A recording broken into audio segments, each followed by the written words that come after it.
From this rising sun to this night, from these celebrated streets to these pounding hearts,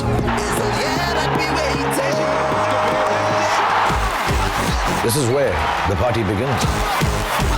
And this is where it never ends. From the east to the west, I have the best. Trinbago Night Riders. Play, fight, win.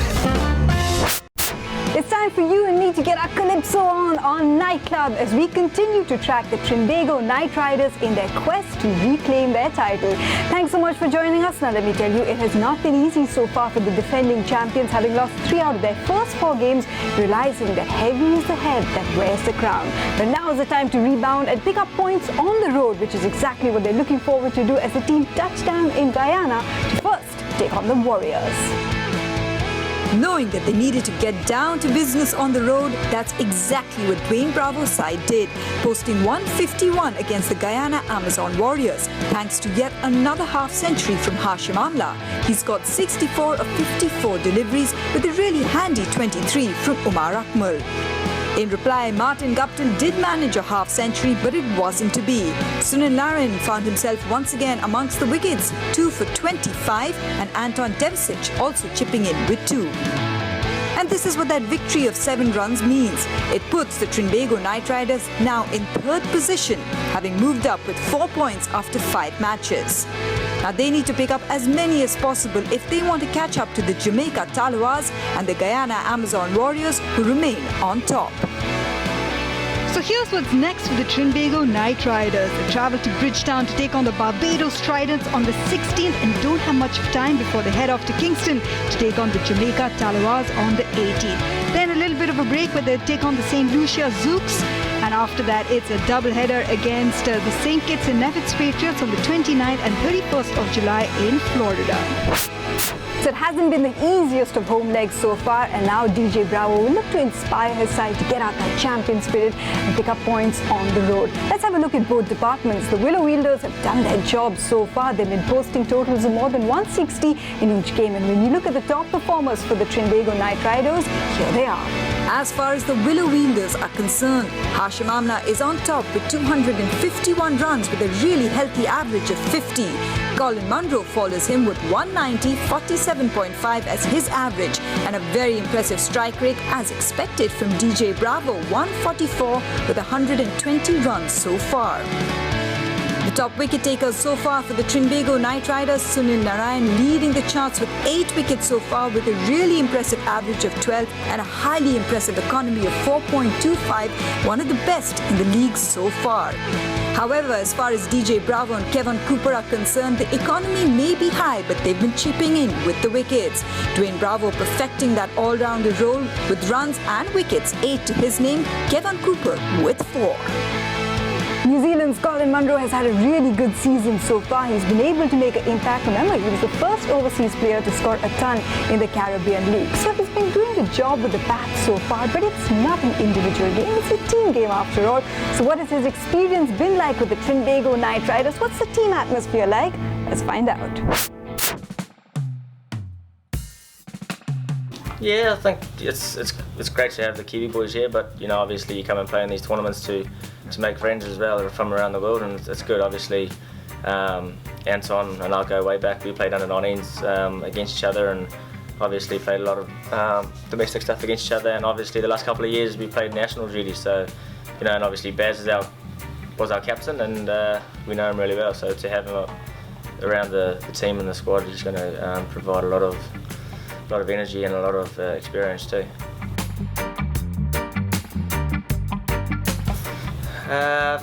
DJ Bravo's only come in the last couple, but yeah, him, Cooper, and probably Seals as well. Not yet, I'm waiting for it, but yeah, I think those will come on those long travel days that we've got coming here.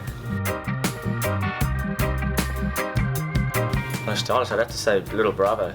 Yeah, just the way he bats, a little bit like Brian Lara. Obviously his mentor and his idol, so obviously works hard on trying to emulate him.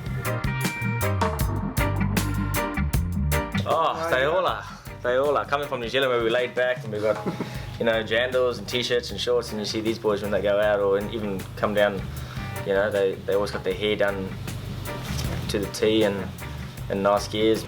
It's always good to have your friends around, especially in times of adversity. You need all the support that you can get. It hasn't been easier so far for the defending champions. They haven't been able to get the results at home. However, the fans and their devotion have been unwavering to the Trinbago Knight Riders. In the first 4 matches of the Caribbean Premier League, the Trinbago Knight Riders haven't had the best of fortunes, losing 3 out of the 4 games.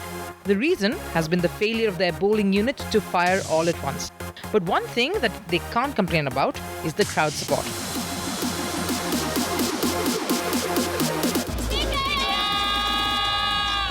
To the fans, the champions there, come out and support us in your numbers. You guys see how important it was. You were our 12th player, 13th player, 14th and 15th man player. We need your support. We cannot do it without the people of Trinidad and Tobago. Come out there in your national colours and support TKR, okay? Before the matches began, their captain DJ Bravo and coach Simon Helmut had asked them to come out in huge numbers and support the team. And they have. A crowd that cheers for you no matter what the situation, singing the Bravo anthem, dancing to the boundaries hit,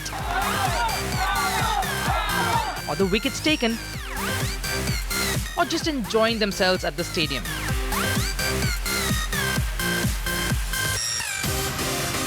The crowd showed once again why Bravo considers them the 12th man, the 13th man, the 14th and the 15th man.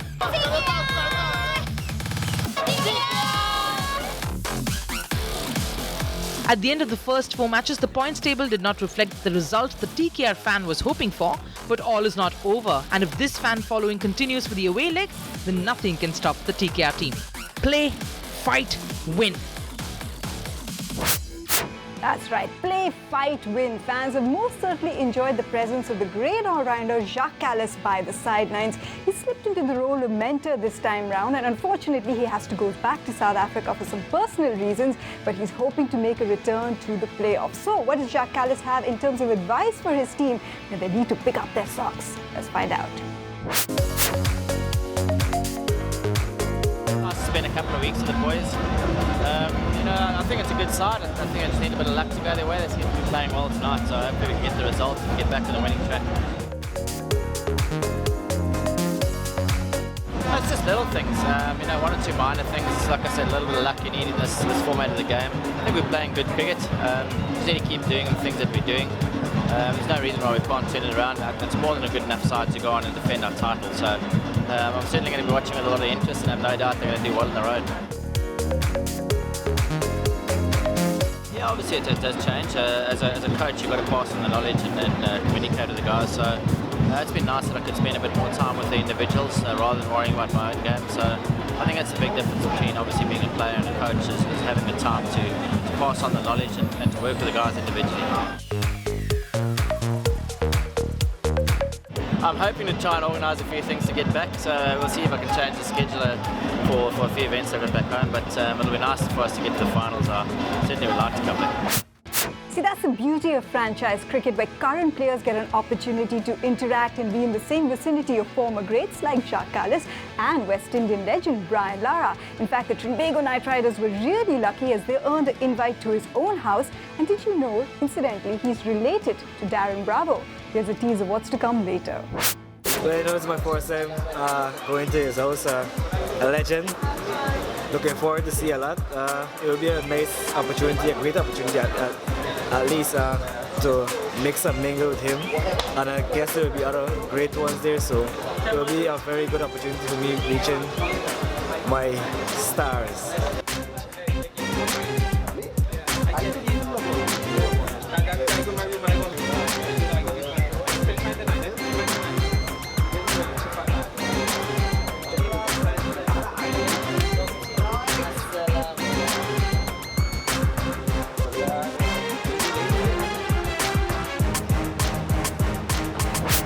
What fun that would have been, and we'll get a chance to show you that later on in the program. But first up, we're going to speak to former West Indian player Derrick Murray, who tells us about the evolution of T20 in the Caribbean. After all, the West Indies are the current T20 champions. It's tremendous. I mean, this has really been great in terms of adding to the atmosphere, the ambience, the kind of excitement that this kind of cricket brings, and it's wonderful to see the Oval filled with people and people enjoying themselves. Well, it's two different types of cricket, two different types of clientele that come to enjoy the games. Obviously, I am from the older school, and to me, Test cricket still is the benchmark of cricket. But T20 really adds the excitement, etc. And it's great to see a different type of spectator come in and a different type of enjoyment. And the players enjoy. The players love to change the formats of the game, test themselves to the limit of what they can and can't do. And I think it's great that we have different formats of the game.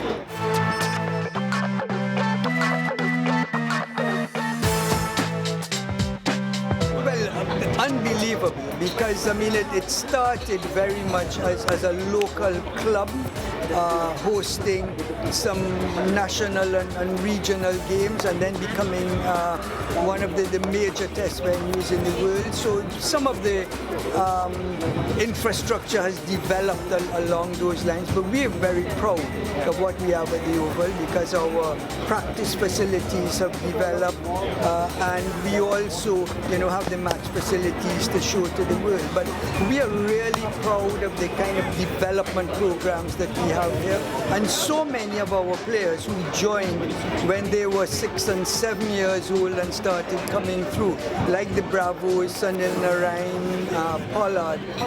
We think that we have a really good development program, and we hope it continues. And I myself have benefited, because I started here when I was 11 and 12 years old. So.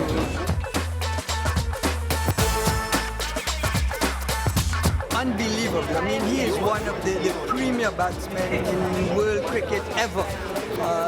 So again, we are very proud of him, what he has done, his world records, but he himself, is an inspiration to younger generations. So, and of course, we've named the pavilion after him, so I don't think there's a higher honor that we can pay to him for what he has done for Trinidad and Tobago, West Indies cricket, and of course for Queen's Park Cricket Club. It really is the carnival of cricket, and of course the pride of the West Indies. Brian, Lara, it's so great when the generations manage to mingle. We'll get a chance to show you that when the Trinbago Night Riders paid a visit to his house. All that is coming up on the other side, including Colin Munro, who we spoke to earlier, adopting a creative method of sightseeing. Stay with us. Every player has to play a part. However small that part is, you have to play it. This is a game that nobody can hide in this game. Whenever you're called upon in this game, you have to perform to the best of your ability. Oh, look, we're just doing some target work, working on our best backup length ball, and Yorkers both at the feet and also wide Yorkers. So we just feel that defensively we can be bowling a little bit better, and sometimes it's good for the bowlers. We often service the batsmen. Sometimes it's good for the bowlers just to have some time on their own, work on their skills, not have a batsman in the way, and just practice their skills, and practice the mental part of the game and the technique.